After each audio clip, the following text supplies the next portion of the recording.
Olá, meus queridos. Já estava com muita saudade e agora estou aqui com um novo tema, algo que Deus colocou no meu coração e eu preparei com muito carinho. Então, o que vocês vão ver nesse novo vídeo? Ahn, a homossexualidade no Velho e no Novo Testamento. Então, a pergunta: Jesus acolhe o pecador? Possíveis raízes do homossexualismo no campo espiritual e no emocional. Vejam bem, segundo a Bíblia, tá? Então não começa a ficar nervoso com o que vai ser falado aqui, porque é segundo a Bíblia. Em Levítico 18:22, é claramente considerado como pecado o homossexualismo. Se você quiser entender pecado como erro no alvo, erro em atingir um alvo e algo que desagrada completamente a Deus. E eu gostaria de falar algo com vocês. Tentem entender como Deus vê o pecado. Ele não suporta o pecado, mas ele te ama. É muito importante você conseguir fazer essa diferença, tá bom? Então vamos lá. Em Levítico 18:22 está escrito: não te deitarás com varão como se fosse mulher. É abominação, algo que Deus odeia. Em Levíticos 20:13, a homossexualidade acarreta a pena de morte. Se um homem se deitar com outro homem como se fosse uma mulher, ambos terão praticado abominação. Certamente serão mortos. O seu sangue será sobre eles. Ultimamente, a gente tem ouvido muitas pessoas que não são cristãs ou se dizem cristãs dizerem que Jesus acolhe o pecador. Jesus não fez nada com a mulher adúltera. Ele não a desprezou. Está 100% correto. Só que essas pessoas, ou elas não querem, porque não é do interesse delas, né? Ou elas estão muito rasas no conhecimento sobre Jesus. Porque se a gente continuar a ler o que aconteceu, por exemplo, no caso da mulher adúltera, eu vou ver aqui para vocês, se eu acho, sim. O que Jesus fez? Naquele caso em que estava todo mundo querendo apedrejar aquela mulher que foi pega em adultério, ela tinha que morrer e o homem junto com ela. Jesus acolheu sim a mulher adúltera, mas ele também falou algo que vocês vão entender. João 8, de 1 a 12. Jesus fala à mulher adúltera depois que todos os acusadores desistiram de apedrejá-la, pois não havia um sequer que não havia pecado. Então Jesus fala: mulher, onde estão aqueles teus acusadores? Ninguém te condenou? Respondeu ela: ninguém, Senhor. E disse-lhe Jesus: nem eu te condeno. Vai-te e não peques mais. Acolhe, ama e admoesta com amor. Já em João 5, de 1 a 4, lemos sobre um homem aleijado há 38 anos. Ele esperava um anjo descer, agitar as águas e ser curado. Só que havia um porém. Somente a primeira pessoa que entrasse nesse tanque conseguiria ser curada. Então, esse homem estava lá 38 anos esperando, aleijado, que alguém o carregasse e o colocasse nesse tanque. Lá no versículo 14 de João 5, Jesus disse: olha, já estás curado, não peques mais, para que não te suceda coisa pior. Então, no primeiro caso, ele fala, não peques mais. No segundo caso, ainda fala, vá e não peques mais, para que não te sucedas coisa ainda pior.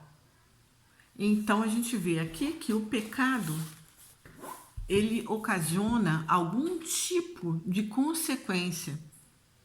E essa consequência, ela pode ser a morte física, a morte espiritual, ou a morte lenta da pessoa em si, de até perder as faculdades mentais. Nessas duas passagens que acabei de ler, Jesus claramente acolhe o pecador e o ama, cura e se preocupa com a sua vida eterna. Ele fala, não peques mais para que não aconteça algo pior. Agora eu vou ler duas passagens de Paulo, aquele discípulo que antes odiava e matava os cristãos. 1 Coríntios 6,9 está escrito: não sabeis que os injustos não herdarão o reino de Deus? Não vos enganeis, nem os devassos, nem os idólatras, nem os adúlteros, nem os efeminados, nem os sodomitas, que na época eram conhecidos como homossexuais, né? Nem os ladrões, nem os maldizentes, nem os roubadores herdarão o reino de Deus. Já em Romanos 1:22, podemos ler o que Paulo escreve.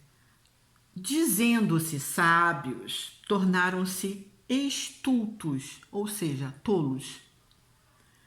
E mudaram a glória de Deus incorruptível em semelhança da imagem de homem corruptível, e de aves, e de quadrúpedes, e de répteis. Por isso Deus os entregou nas concupiscências de seus corações. São as relações sexuais não aprovadas por Deus. A imundícia para serem os seus corpos desonrados entre si. Pois trocaram a verdade de Deus pela mentira e adoraram e serviram a criatura antes que ao Criador. Então, algo aqui muito sério. A homossexualidade pode ser um indício de rebeldia, de idolatria. Você colocar algo no lugar de Deus. Eu tenho certeza que muitos de vocês não conheciam isso. Então, são pessoas rebeldes que se consideram sábias, mas que são tolas. Assim diz a Bíblia. Então, voltando aqui, pois trocaram a verdade de Deus pela mentira e adoraram e serviram a criatura antes que o Criador. Ou seja, a pessoa se curvar perante qualquer coisa criada por Deus. A gente só deve se curvar perante Deus, as outras coisas são idolatria e Deus abomina.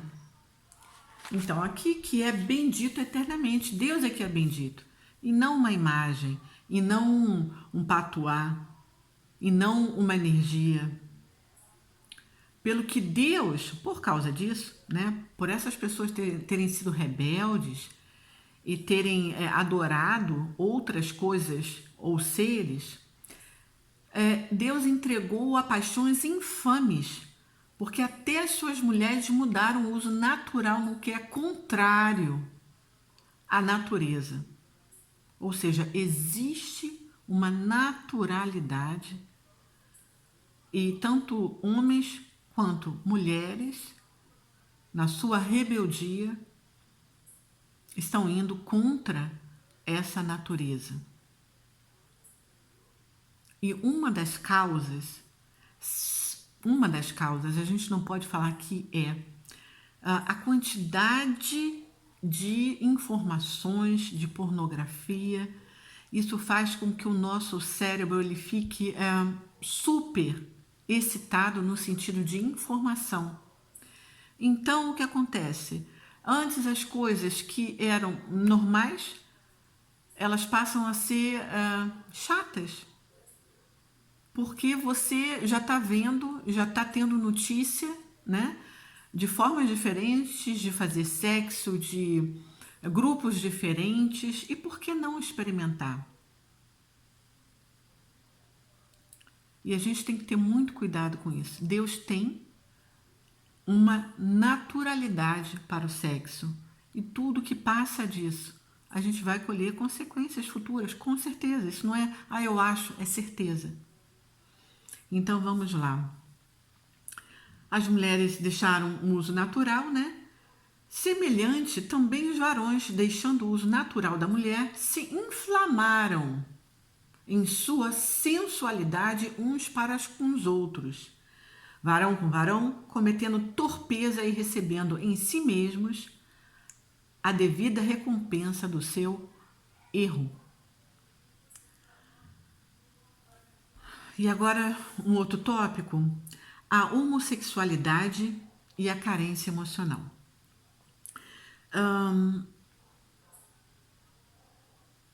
Pessoas muito carentes, elas entram num sofrimento quando elas pensam, sentem ou de fato não são correspondidas na sua necessidade. Então elas têm uma necessidade, às vezes não conseguem expor e nem falar sobre, e aí começam a sentir essa falta, que às vezes nem entendem o porquê. Entram então em sofrimento, né? E começam a, pelos próprios meios, suprir essa necessidade, né? E esse sofrimento muitas vezes gera uma rebeldia. Se ela está precisando de amor e ela não está recebendo, então ela vai procurar da forma dela, a satisfação da forma dela. E se não for com uma mulher procurar um homem, se não acha, ou a mulher procurar, o homem procurar uma mulher, então, o mesmo sexo, quem está aí que pode me dar amor? Eu estou precisando. Então, essas pessoas acreditam que o importante é amar e receber amor. Só que a palavra de Deus, ela não fala sobre isso. Ela fala, sim, sobre o amor de forma natural.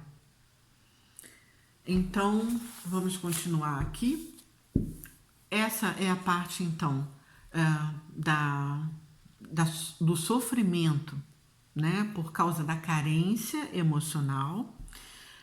A gente também pode citar um sofrimento na carência dentro da família, ou seja,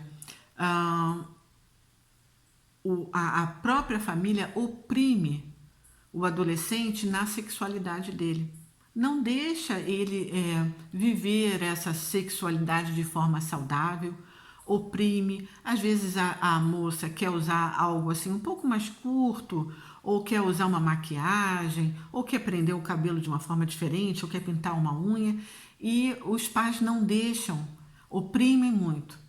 Então, essa é uma forma de sofrimento também que pode gerar a homossexualidade. Eu estou mais falando sobre a homossexualidade feminina, né? E a homossexualidade também sobre situação familiar. Por quê? Se a moça tem um pai que é muito manipulador, então ela já olha e fala assim, não, não é isso que eu quero para minha vida, né? Então ela começa então a associar a figura masculina com uma figura que manipula, a figura manipuladora. Então ela não quer, então ela busca a figura feminina. A mesma coisa é sofrimento causado por abusos sexuais. Uma criança que já foi abusada sexualmente, ela pode, no futuro, desenvolver hábitos homossexuais. E todas essas partes que eu falei, existe tratamento emocional para isso.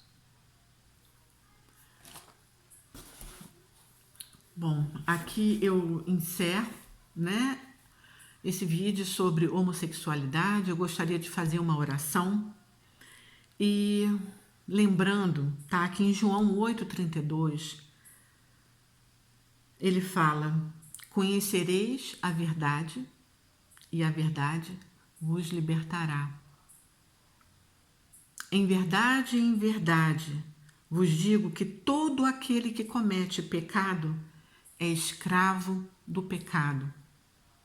Então as pessoas buscam a liberdade. Eu quero ter a minha liberdade. Isso é que é importante. Eu sou livre. Onde? Você é escravo do pecado. Onde é que está a tua liberdade? A tua liberdade para ser forçado praticamente a cometer pecado? Isso é ser livre? Onde é que está o seu autocontrole? Não consegue resistir a um desejo que vai te levar para o buraco? Isso é liberdade? Então, gostaria de orar agora por você que se